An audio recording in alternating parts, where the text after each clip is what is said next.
Hi and welcome back. Today I have another spread in my almost square watercolor journal, and I'm starting the page with collage, and I'm using different papers. This one was a pattern paper from a scrapbook paper pad, and here I'm also using a lot of papers that I made myself with the jelly plate or any other stuff. I will speed up the process of the collage a little bit because it takes a while until I have finished the whole page, because it takes me always a little bit of time to decide which paper I want to use. And I'm adhering them with my glue stick, and the papers are not only normal papers. Here, for example, I have also some rice papers which are printed with the jelly plate. I love them quite a lot because they are so thin and they are perfect to build up a collage without having really thick layers of paper.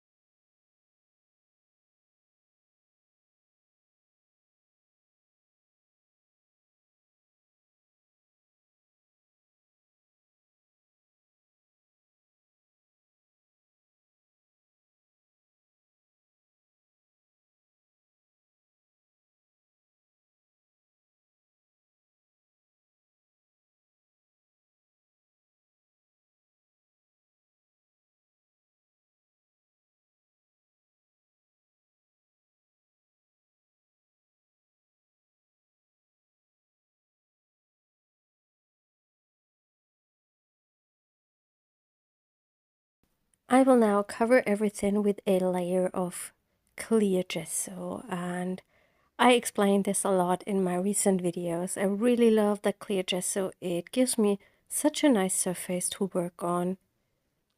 I will also add some white gesso to just blend in the background a little bit and bring in some white space against the colorful background. Please excuse my voice. After we had COVID, it does not recover. It's so awful. I can't talk a lot. And especially today, it's later at the day. My voice gets always even worse than in the mornings. So I might not talk that much. Yeah, I hope you don't mind that. As I said, I will also add some white gesso. I don't mind that the clear one is not dry yet. It dries quite quickly because I scraped away the excess. So there is just a thin layer on it, and I'm just going on top with the white gesso. And then I will let everything dry completely.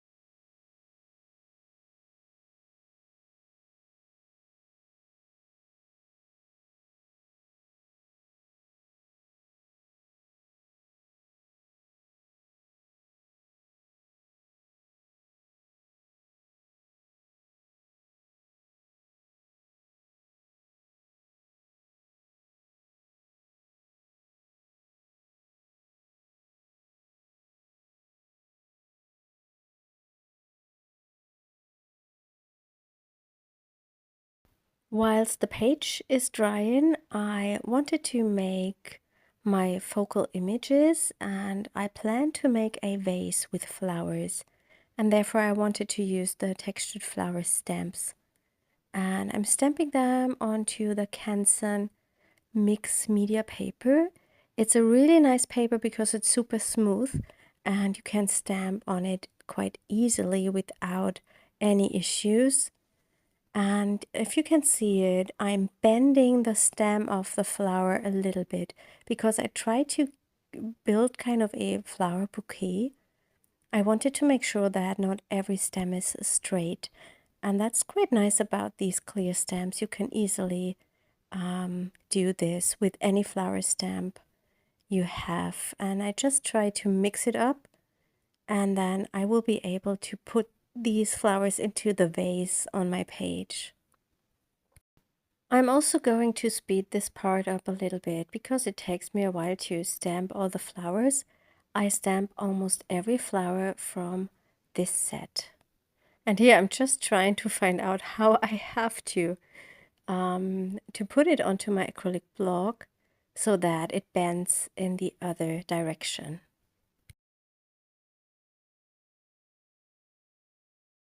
The ink I'm using here is the Versafine Clear. It's my favorite ink because it gives you the best stamp impression. And what I'm also doing is I'm laying a piece of foam underneath my paper. This makes sure that the stamp can sink a little bit into the paper and gives you a better impression. This stamp set comes with 3 flowers which have a stem, and it comes with some flower heads and a separate stamp, and with an acrylic block where you have some lines on it. It's quite easy to line up the stem with the flower itself, so it matches the lines. And I really like that stamp set because it's so versatile, and you can fill in the centers with the texture, or you can just leave it blank. And I decided to just mix it up here. One of the flowers has a empty center, and to one of the centers of each flower I'm stamping a texture. Here I'm also stamping some leaves. I don't know if I'm going to use them, but just to have them ready to go. And here comes the part where I'm messing up this whole spread with the Stabilo Woodys. I plan to make a Stabilo Woody video because a lot of people like these kind of videos. Yeah, and I did this in the past and it worked out quite nice, but this time I just hated how the whole background was looking. I think I ruined it with the Woodies, but I am quite happy that I had a layer of gesso underneath, so I was able to remove everything with a baby wipe. I'm quickly going through this process now so you can see it, but it's not important for the final page because I changed it completely by using not the Woodies. I'm going to use the Derwent Inktense pencils instead.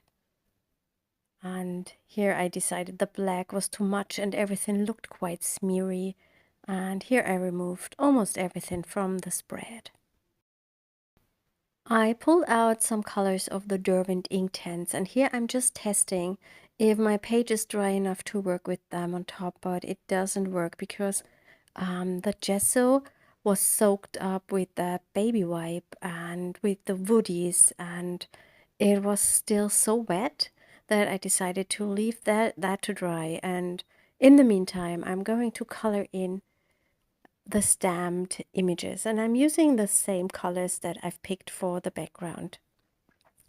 If you don't have the Derwent Inktense pencils, it's not a problem at all because you can use any water-soluble or watercolor pencil. You can use watercolors instead. They are quite similar, I would say. I love the Derwent Inktense because they are so vibrant and they dissolve very, very good with water on paper.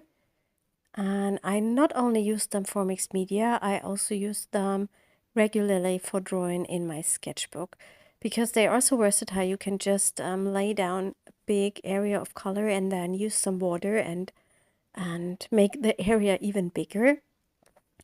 And yeah, I just love those pencils. And these are the colors I am using. I just swatched them here because they are looking quite different, the pencil itself, and then when you have them dry on paper and when you wet them. And I really like to know how the colors are looking before I'm coloring in the flowers. I will speed up this part again. I'm really sorry about that this time because usually I have only real-time videos, but the video was an hour long, and that's the reason why I just have to speed some stuff up because it takes so long, and I believe it would be quite boring. Something else I wanted to mention, just in case you are a subscriber to our newsletter, to our shop newsletter, and you have subscribed during the end of October and last Monday, it might be that you are not on the list anymore because we had a technical issue with the shop and the newsletter service, and our list had to be backed up. Not sure if this is right, but we had to upload a backup from our list from October. So it might be that you are not on the list. So if you have subscribed, please, you can just resubscribe again, and then nothing else will happen. You won't get 2 emails then. You just would get one. But if you're subscribing to our newsletter, you will get a newsletter on Saturday with a summary of all the blog posts from the Rubber Dance blog, with a photo and a link to it. And yeah, it's a nice recap of the week, so you don't have to check the blog every week. And you can see if there is something you are interested in. And sometimes we send out an extra email newsletter when we have a new release or when we have something special going on. And also we regularly put some discount codes for you in the newsletter. So not in everyone, but often we have some extras for subscribers. My page is dry, and here you see me coloring in already some areas of the page with some green and yellow shades of the Derwent pencils, and I will blend those with water and a brush.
I wanted to bring in some contrast with black, and I decided to pick the liquid charcoal instead of the of a black watercolor pencil or a black Derwent Inktense. But of course you can easily use just a black watercolor pencil, or as I said in the beginning, you can do the whole spread instead of these pencils with watercolors or with any other watercolor pencil.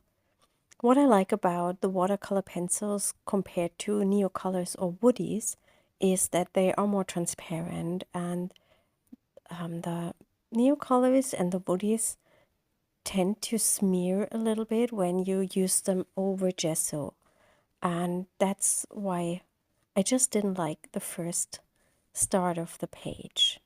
The liquid charcoal is quite fun because it creates really interesting texture. It's not as visible on this spread compared to my sketchbook, but it's quite nice. And by the way, these liquid charcoals are also from Derwent.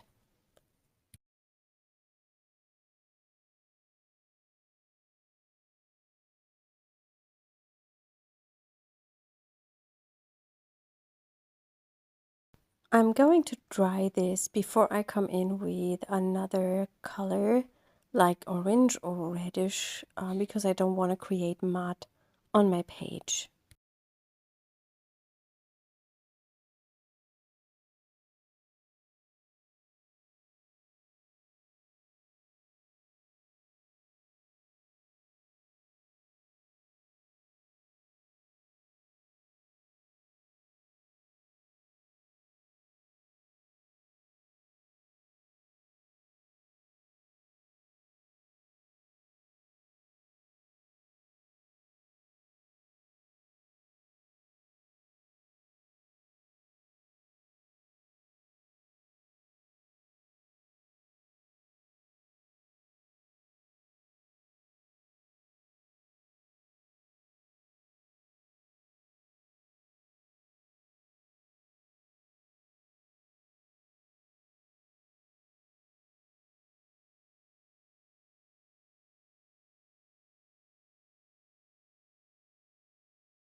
There is a lot of coverage with the watercolor now on the spread, and I wanted to bring back some of the white and some highlights, and I used this in one of my recent videos, I think. It's the Tailor Shape from Artgraph, and it's the best white watercolor I have ever used, and I love it a lot. I use it in my sketchbook. That's why a piece of it is missing, because I always have it in my travel bag, and it's so white. I really love it. If you don't have this one, you can use also white acrylic ink instead, or mix just some white acrylic paint with a little bit of water to make it more liquidy. And I'm just bringing in some highlights with the white.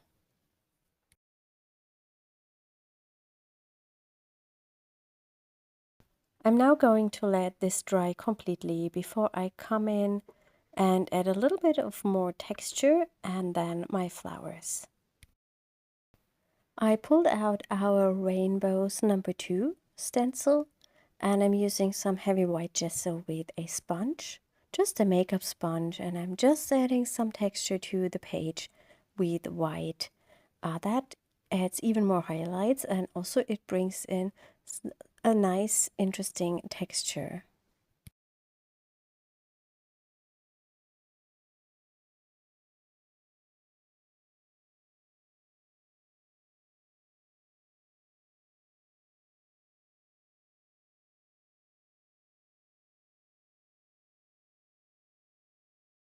I dried the acrylic or the gesso a little bit with my heat tool, and here I'm back with a stamp from, oh, it's one of the mixed media marks. No, not mixed media marks, from the pencil marks. I will give you a list of all the stamp sets I've used in the description. And these are some stars, and I'm stamping them with a, I think it's the rusty brown from StayZone. It's an orangey color, and it matches the page quite well, and I'm just stamping it to bring in some more interest and texture.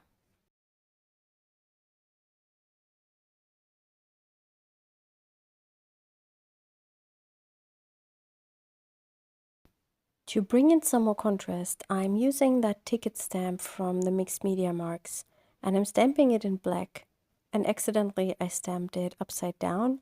Well, it's not important, I think, because it's nothing someone will read. It just brings in some interest and texture, and it's completely different compared to the page. And I think that makes it quite interesting.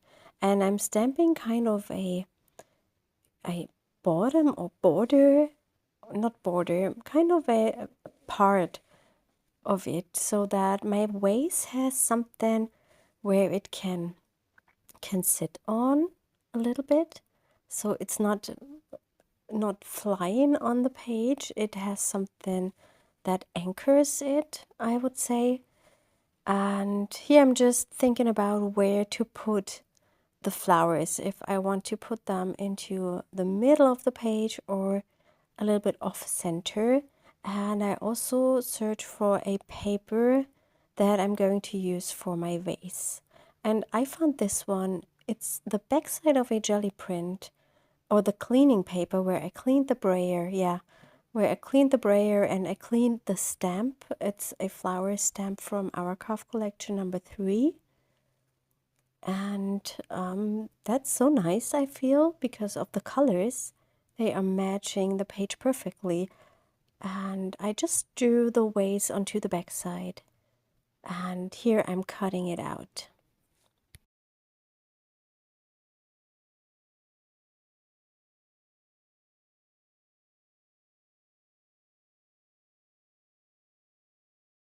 I'm going to use the black ink pad and ink around the edges of the vase to grunge it up a bit and also to give it some dimension.